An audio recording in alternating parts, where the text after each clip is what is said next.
Não sei se isso lhe será permitido, porque existe a possibilidade de ele se revoltar se não estiver ou se sentir preparado para isso. É sempre estudado cada caso. Manu fez um pequeno intervalo e continuou.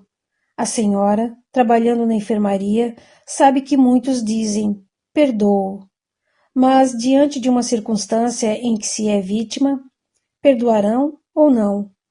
Sabemos realmente perdoar? Eu necessitava passar por essa prova. Desencarnei injustamente sob tortura e em nenhum momento senti ódio. Perdoei de coração o senhor Lisberto, desejando-lhe bem, tanto que já quis ajudá-lo. Um dia conseguirei, porque eu o amo como um irmão e vejo nele um necessitado. Estamos quase sempre querendo provar algo a nós mesmos. Provar que vencemos um vício, que realmente adquirimos virtudes. Meu próximo objetivo é reencarnar e provar a mim mesmo que farei o bem sem exigir nada, nem agradecimento, e nem sentir que tenho crédito. Fazer por amor. Manu despediu-se me beijando.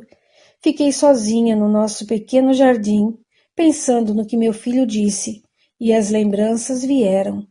Foram tão fortes que senti como se as estivesse vivendo novamente. Vi-me em trajes longos e pretos. Fui um sacerdote. Desde pequeno queria ser padre. Nasci em Portugal, numa família de classe média muito religiosa, que se alegrou com minha vocação. Depois de um tempo que já era padre, vim para o Brasil, amando da congregação. Aqui, em terras brasileiras, na época colônia de Portugal, me escandalizei com os índios. Achei-os preguiçosos, sujos e despudorados.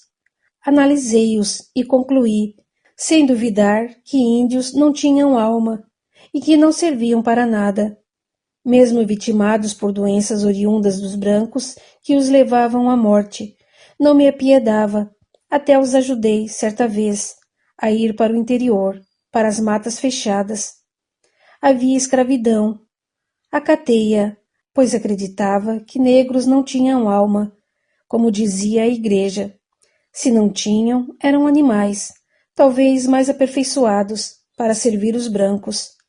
E nós, brancos, seus superiores, tínhamos necessidades deles, para fazer da colônia um grande país. Amei essas terras assim que cheguei e tratei de ser um bom padre.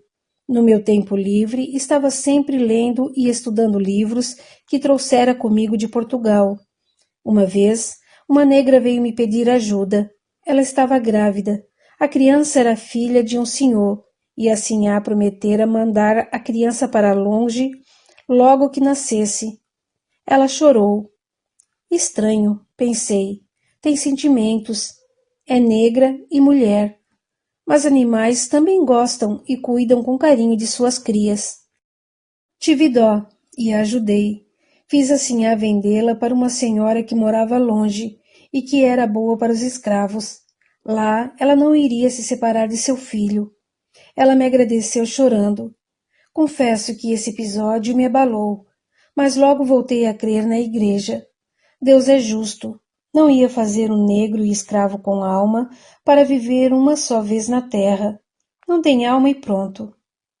Só que achava que todos os animais tinham que ser bem tratados, mas que não era pecado matá-los, se assim fosse preciso. Não falava essas ideias abertamente, porque temia abusos, só para os que me indagavam, mas sempre frisava: trate bem seus animais, pois eles são mais úteis bem tratados e alimentados. Achava também que a mulher não tinha alma. Preferia pensar como os membros antigos da igreja, embora ela já tivesse em concílio afirmado que o sexo feminino a tinha. Eu preferia crer que não.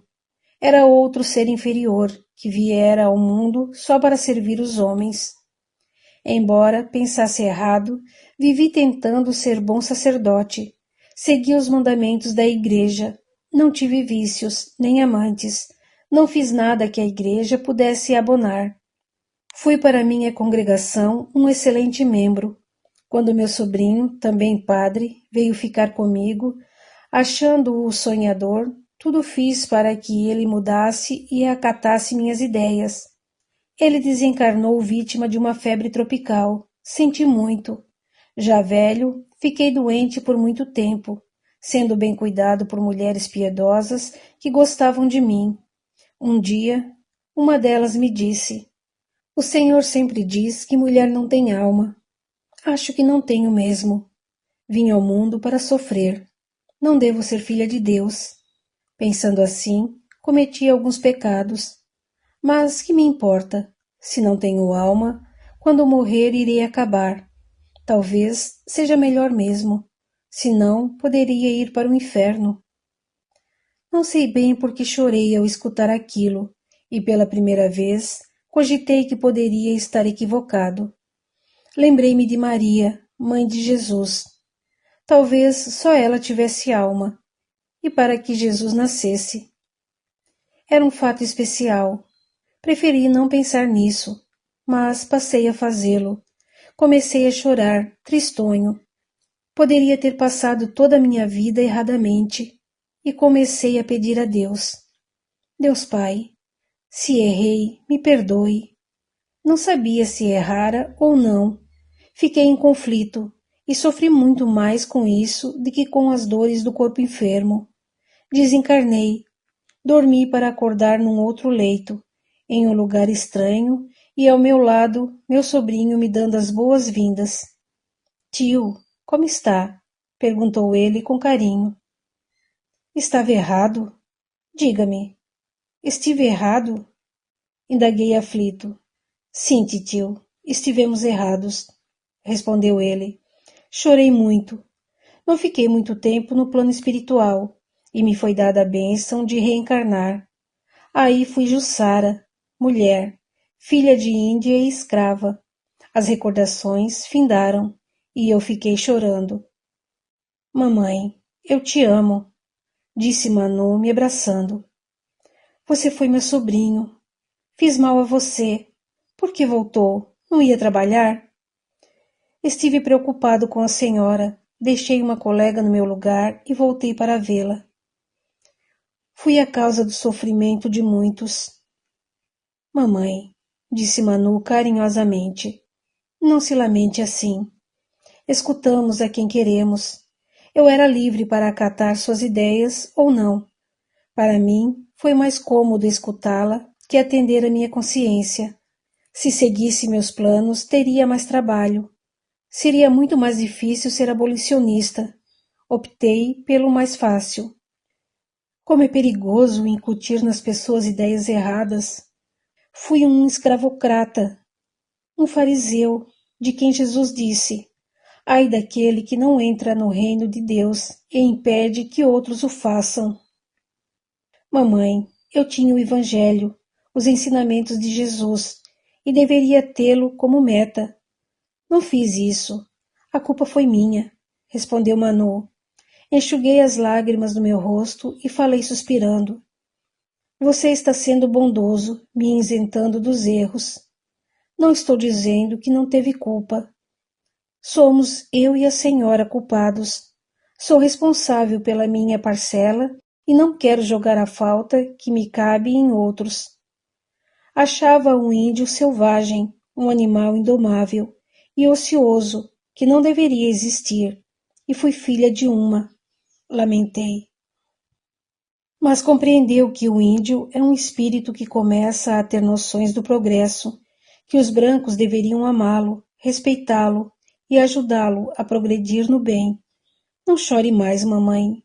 Lembre-se de sua última encarnação, disse meu filho, passando as mãos com muito carinho pelos meus cabelos. Você sofreu. Recebeu por filhos as pessoas que mais influenciou. Para impedir que eu fosse castigado, fui machucada. Desencarnou para que os outros conseguissem a liberdade. Foi uma mãe dedicada, uma pessoa bondosa e sofreu sem se revoltar. Recomecei a chorar. Manu deixou que eu desabafasse.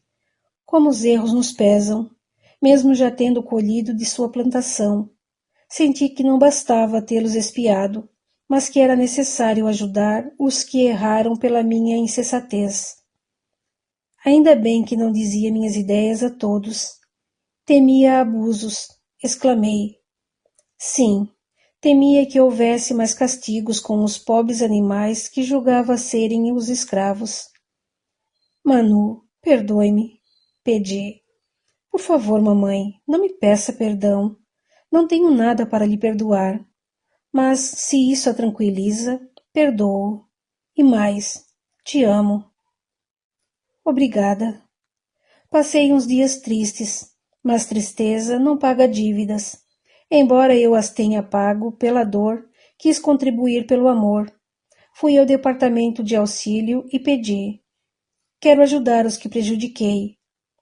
Jussara, disse bondosamente a atendente. Certamente terá ocasião de ajudar os que acha ter prejudicado. Mas nem sempre quem prejudicamos carece de nossa ajuda. Pelo que sei, ninguém a culpou ou deixou de perdoá-la. Talvez um dia possa caminhar com algum deles e aí poderão ser companheiros de jornada, como já foi com muitos na sua última encarnação. Tem razão, respondi. Vou continuar fazendo o que me compete. Quero me fazer apta para ser útil com sabedoria.